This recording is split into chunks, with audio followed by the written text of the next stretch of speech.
aeroplane, a great, beautiful, grey-looking thing. I think it's a Lockheed Star lifter. It's one of those USAF, United States Air Force planes that takes heavy equipment around for Mr. Obama. He's coming to Africa. He's coming to South Africa. I don't know if he's coming to Cape Town. I don't know what exactly his agenda is or the purpose of his visit, but let's find out now with Tim Hughes, who is the CEO of Diplocom Communications International. Tim, I was in Connecticut last week at the house of a Republican who's only slightly less right-wing than Attila the Hun, and his whole family was there, and he was talking about the Obama visit and saying it's going to cost between $60 and $100 million. There's some kind of ship anchored off the coastline, like some Navy boat bristling with weapons. But broadly speaking, this is to cement ties between the US and Africa, I would say. Yes, nice to see you again, Lindsay. Last time we spoke was the elections, in fact, so it's good to be talking about Obama again. It's been 7 years since he's been here. He came as a first-term senator in August 2006 and claimed at that time that South Africa inculcated his political awakening when he was at Harvard, so it has some resonance for him. This is about a second-term president who's not re-electable, but has to imprint his foreign policy vision and leave a legacy. And Africa is very important to him, but it's increasingly important to the United States as a future market, a place for natural resources. But I think it's also driven by competitive issues, Lindsay. In other words, I think the United States is now challenged by this new formation, BRICS, and it believes it's losing influence in Africa and with South Africa. Do you think, just before you go on, do you think it's China that has prompted this? Because China is, of course, in some people's eyes, dominant on the African continent. They've come in quietly, they go about their business, helping us, let's put it that way, with our resources industry. And the United States saying, wait a second, we better catch up. Fundamentally, it's about the emergence of a more multipolar world, not a unipolar world, and this multipolarism has been driven by China, of course. And of course, China is leading the BRICS formation.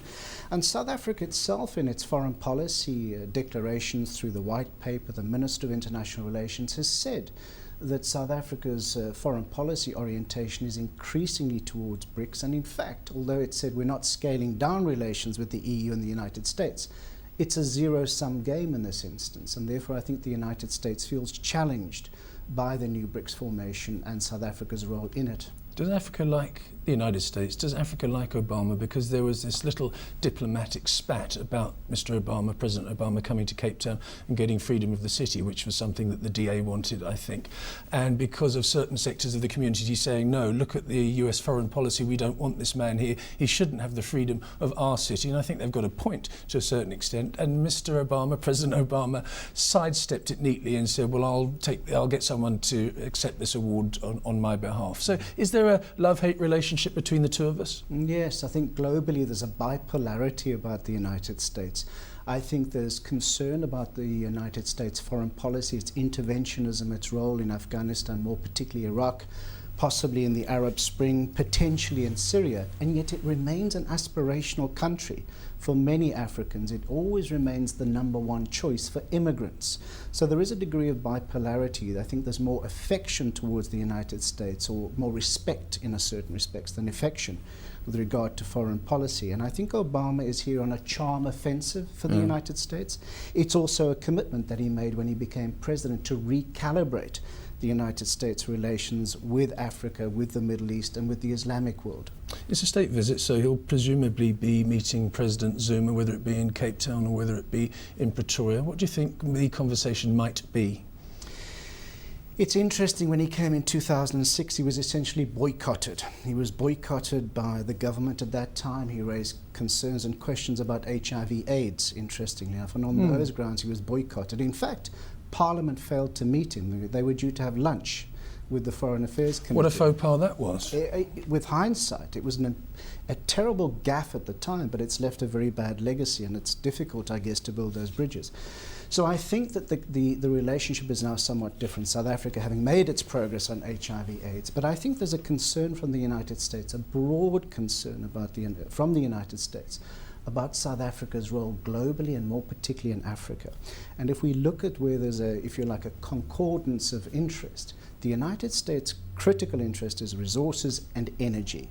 Its strategic interest falls over into questions of Islamic fundamentalism. The United States is profoundly concerned about growing destabilization via Islamists and fundamentalists from North Africa pressing down into critical countries such as Nigeria, into Kenya from Somalia, and potentially into Tanzania. Do you think there might be a contagion, in other words, and that's why he's coming here? Because at the moment it might be restricted, as you say, to North Africa, to places like northern Mali, but is there a trickle-down effect potentially to places south of there? I think there's certainly a concern from the White House as far as that is concerned, and from presidential advisors. So South Africa is seen as a stable country, an anchor country, and what even in the Bush terms was called a pivotal country.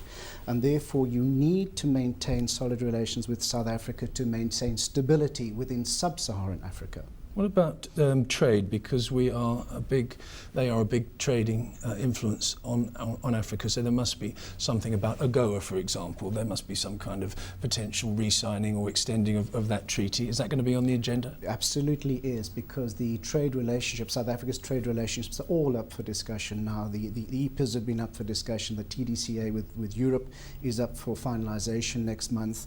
AGOA is up for discussion, and I think that the United States now sees not just South Africa, but the region as a growing and important market for its exports. The platform for those exports needs to be laid right now, and I think this is what Obama's sort of legacy needs to be. From his perspective, open up the Southern African market through South Africa. After he's charmed our president and patted a few children on the head and that sort of thing and opened a supermarket, where's he going after that? Well, he's obviously has a few I think symbolic things to do in South Africa to leave some kind of positive legacy. He's very youth orientated. When he came in August 2006, he had a great meeting with the youth, and I think he wants to leave that type of legacy. But he obviously has to go to Tanzania. Yeah. And that's a very important, not just symbolic, it's an important strategic step that he's taking as well. Not going back to Kenya for obvious reasons with Kenyatta and the ICC. Yeah. Going to Tanzania as an anchor of stability in that region, to cement ties with Tanzania, but also to talk energy. That's important. Just very quickly, 30 seconds.